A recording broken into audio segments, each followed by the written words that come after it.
Hi, it's Katrina. Number 10. Jason and the Golden Fleece.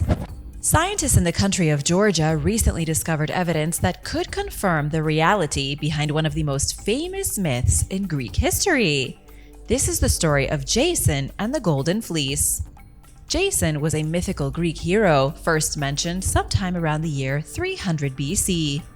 According to the legend, Jason united a group of similar heroes known as the Argonauts to go through a series of difficult trials. These trials included things like fighting harpies and giants, but the main trial was finding the ram of Zeus, which had a pelt of golden hair unlike any other animal in the world. Jason believed that by possessing the fleece from the golden ram, he could help his father Aeson return to the throne of Thessaly. In modern times, scientists have struggled to figure out what exactly the Golden Fleece symbolized in this ancient myth. Some scholars believe the Golden Fleece was nothing but one part of a fantasy. However, Liz Leaflor, an expert in ancient myths, said it was almost certainly rooted in reality. And now, thanks to scientists from the Ilia State University in Georgia, we know that there was in fact a journey to the kingdom of Colchis about 3,500 years ago.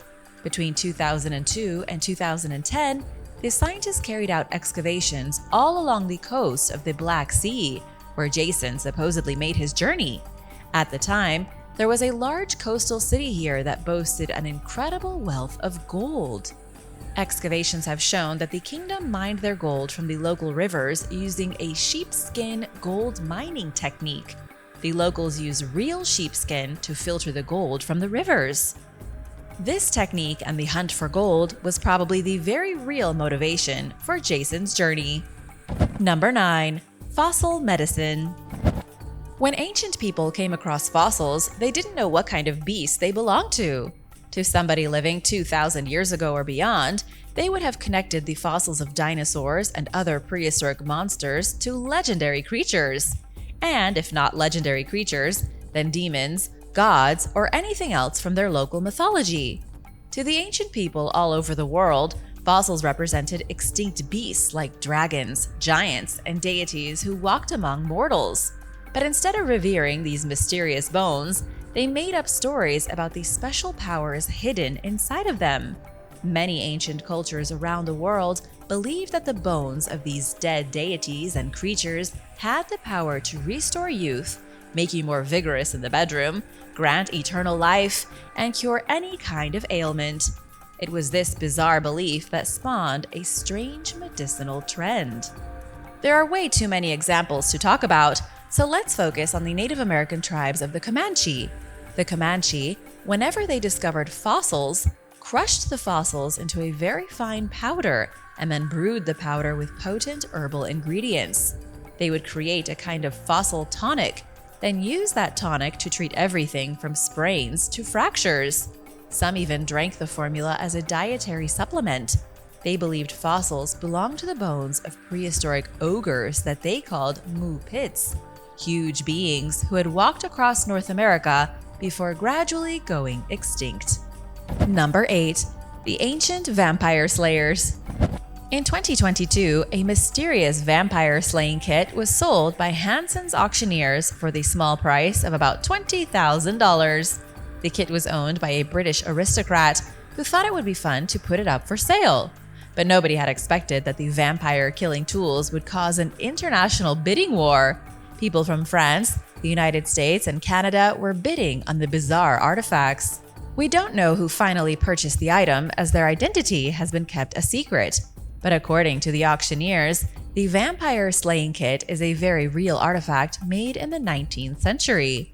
Inside of a small wooden box are the tools and holy objects which people less than 200 years ago believed could ward off vampires. These tools include things like crucifixes, a brass powder flask, a Gothic Bible, a small wooden mallet and a stake, rosary beads, and of course, holy water. The original owner of the kit was a man named Lord Hailey, who had been the administrator of British India and the governor of Punjab from between 1924 and 1928. We're not sure why he had a kit used for killing vampires, whether it was because of legitimate fear or simply fascination. But we do know that Lord Haley was part of a vague group known as the House of Lords. The organization's members were only the wealthiest aristocrats of the day. Maybe these aristocrats were secretly vampire hunters, or maybe they were just eccentric collectors of all things occult. Number 7. The Kinamezin. When the Spanish invaded Mexico in the 16th century, they heard many strange stories from the indigenous inhabitants. Folklore from the Aztec, the Maya, Olmec, the Zapotec, it was all entwined with the populations of Mexico. Stories had been circulating for thousands of years between different societies, and the Spanish wrote it all down in their chronicles of conquest. One of the more bizarre tales weaved in the 1500s was that of the Kinamezin. These were described as semi-giants, a group of extraordinarily large human-like beings sculpted by the gods. The Kinamezin were killed off during a great catastrophe when the mountainous area of Tlaxcala was completely flooded. The flood devastated the giants' home, and then they were killed by a mysterious group of merchants who pushed inland from the coast around the year 200 BC. Here's where the story gets unbelievable. Historians believe that in the year 200 BC, the Olmec Xicalanga culture arrived in the mountains of Tlaxcala. They had come from somewhere in the Gulf of Mexico, but nobody is really sure where. Some historians have suggested that when they met the people living in Tlaxcala, the Olmec Xicalanga wiped them out and then stole their land. This was 1500 years before the Spanish did the same thing. There hasn't been any physical proof found that a small tribe of giants really did live here, but the legends told in the 1500s do match up almost perfectly with real historical events. Number 6. The Devils Dyke and the Lost City of Troy. There is a mysterious dike near Cambridge in England. It's called the Devils Dyke, and it emerges from the ground as a kind of hump, long and smooth and going for nearly 8 miles in a straight line. Most historians agree the enormous bank and ditch were probably built by the Anglo-Saxons, likely used as some kind of defensive barrier. But then other researchers say the dike was really part of the ancient city of Troy, which they suggest was in England and not in Turkey. This is a wild theory, especially seeing as almost every mainstream archaeologist agrees Troy was in the Mediterranean. This theory states that the city of Troy from Greek myth was on the Gog-Magog hills near Cambridge, and the Devil's Dyke was a huge fortification rampart built of mud and earth by the Greek invaders. The dike's position would have made sense as a place to stop the chariots and horses from breaking through to a coastal invasion force. Unfortunately, it's impossible to say if any of this is true. The dike was definitely used as a fortified wall, but nobody truly knows who built it. We also don't think that the mythical city of Troy stood where Cambridge stands today, 3,200 years ago in 1200 BC. Number 5. The Secret Alchemist. Tycho Brahe was a secret alchemist and Renaissance scientist who dabbled in astronomy, the unusual, and had a bizarre fixation with gold. He was also wildly wealthy, and he was an unusual eccentric who lived a mysterious life. He even owned a pet moose. He was born in 1546 and is known today for taking the first detailed measurement of Mars' orbit. He was indeed a brilliant scientist, but couldn't escape the oddities of the European Renaissance. For example, Tycho Brahe lost his nose in a duel and then wore a fake one on his face. He also hired an assistant named Jep because he suffered from dwarfism, and Tycho believed he had supernatural clairvoyant abilities. He was so rich he owned roughly 1% of Denmark, his native country. And then there was the alchemy. According to Sheila J. Rabin from Oxford Bibliographies, alchemy was the peak of scientific endeavor in the 16th century. In 1575, Tycho was busy performing experiments, but nobody knows what kind of experiments he was doing. When his corpse was exhumed in the year 1901, 300 years after his death, scientists analyzed his hair. It was found that Tycho had a gold content 100 times higher than a normal person in his hair. This would mean that during the last 2 months of his life, he was excessively exposed to gold. We don't know what he was doing in his Renaissance laboratory, but it definitely had something to do with gold. Considering his obsession with alchemy, he may have been trying to figure out how to replicate gold by means of magic. Number 4. Supernatural ley lines. Archaeologist Alfred Watkins made a strange discovery in 1921. He realized that many ancient sites across the globe are peculiarly aligned. Whether the site was made by human hands or entirely natural, they all seem to be set in a straight line. By connecting all of these magnificent sites, Alfred surmised that they had all been built on energetic channels underneath the planet's surface. He called these channels ley lines and was the first to suggest that such avenues of energy were required for opening the door to the supernatural. The concept itself is easy. Ley lines crisscross the globe and carry supernatural energy from another dimension. Ancient people could sense that energy, feel it like the heat of the sun on their backs, and so they made their monuments on it. The pyramids of Giza, Chichen Itza, and even Stonehenge. And that's only the beginning. Skellig Michael, the mysterious island monastery off the coast of Ireland, is connected in a straight line to Mont Saint-Michel in France, Sacra di San Michele in Italy, and Monastero di San Michele in Greece. There is a straight line of religious buildings, and every single one of them is named Michael, and nobody can explain why. This kind of thing repeats itself all over the globe. But why? Are ley lines real? Are they really moving energy across the globe?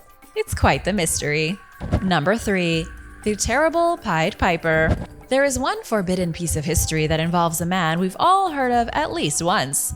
He's the Pied Piper, and his story was made immortal by the Grimm brothers in their book of children's fairy tales published in 1816. But his story goes back much further. The original legend is that the Pied Piper was hired to get rid of the rats plaguing the medieval German town of Hamelin. The rats were a major nuisance. They were spreading disease, and the townsfolk had no idea how to get rid of them. So the Pied Piper came along with his magic pipe, played a tune that the rats couldn't resist, and lured them out of the city with his instrument's magical powers. But that's when things turned dark. He asked the citizens of Hamelin to pay him for his service. They refused, and so he went back to town and used the power of his musical pipe to lure away their children. Once he was gone with all of their kids, who knows what kind of horrible things he did to them? What's interesting is that there are a lot of theories about who the Pied Piper really was. While most people will tell you it was a simple fairy tale, it may have very much been real. First of all, Hamelin was devastated by the plague, which was carried by rats. Second, the original record of the Pied Piper doesn't mention rats whatsoever. The oldest written account of the Pied Piper is from 1284. A man supposedly came into town and stole 130 children and fled. The Pied Piper may have been a kidnapper of kids, not a catcher of rats. Number 2. Royal Witches. England has a long history of magic. Witchcraft, sorcery, and necromancy have been prevalent for nearly 1,000 years. But in truth, pagan witchcraft almost certainly goes back even further. In the 15th century, the English monarchy was allegedly infiltrated by women practicing magic. King Henry IV's second wife, Joan of Navarre, who lived between 1370 and 1437, was accused of using evil magic. She allegedly tried to use her magic to murder her stepson, Henry V. So Joan was locked up in Leeds Castle for years, until finally released by Henry V after he forgave her on his deathbed. Several decades later, her stepdaughter-in-law, Eleanor Cobham, the Duchess of Gloucester, was accused of using her own evil magic to kill yet another son of Henry, King Henry VI. There were so many Henrys at the time, it must have been difficult even for them to keep track of who was who. It was said that Eleanor was a practitioner of necromancy and that she had been trying to use demonic forces to kill Henry VI. She was convicted and imprisoned in Beaumaris, a remote Welsh castle, until she died. While the kings were able to convince the population that these women were witches, historians believe they probably just said that as justification to get rid of unwanted female companions. Number 1. The Moon Mission of 1640. Apollo 11 journeyed to the moon in 1969, but it was hardly the first attempt. Over 300 years earlier, in the 17th century, Dr. John Wilkins tried to organize his own moon landing during the English Civil War. During the 17th century, there was a huge boom in scientific interest and exploration. John Wilkins was inspired by explorers like Columbus and Magellan. He believed that if they could reach the New World by boat, he too could reach the moon hovering up in the sky. He didn't even think it would be that far away. According to historian Dr. Alan Chapman, John Wilkins was riding an unprecedented wave of scientific advancement. In 1638, Wilkins wrote a book claiming the moon was inhabited by a group of people named the Selenites, and that it would be possible to trade with them, just like trading with the Native Americans in North America. So, the doctor tried to build a flying machine. It was to be a chariot that he could ride all the way into the sky and to the moon. He experimented with building flying machines at Wadham College in Oxford in 1654, but by the 1660s, it became pretty clear he didn't know what he was doing.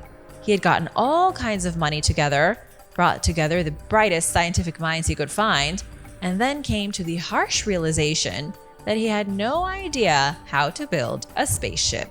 Thanks for watching! Be sure to subscribe if you haven't already for more videos about amazing and weird history. See you next time! Bye!